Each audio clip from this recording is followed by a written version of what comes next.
এ খাদিজা, সারাদিন দিনের দাওয়াত দিছি, পেটে কিছুই নাই, ঘরে কোনো খাবার আছে কিনা?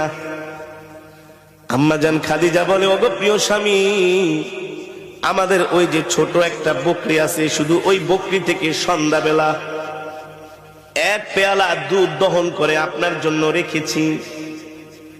আর পাশের বাড়ির মানুষ হাদিয়া হিসাবে আমাদেরকে 4টা খেজুর দিয়ে গেছে। আমি 2টো খেজুর খেয়ে 2টো খেজুর আর এক পেয়ালা দুধ প্রিয় স্বামীর জন্য রেখে দিয়েছি। আপনাদের কাছে আমার প্রশ্ন, সারাদিন না খাওয়া মানুষের কি এক পেয়ালা দুধে কি পেট ভরে, তৃপ্তি মিঠে? আম্মাজান আয়েশা রাদিয়াল্লাহু তাআলা আনহা আল্লাহর নবীর সামনে দুধের পেয়ালা হাজির করলেন।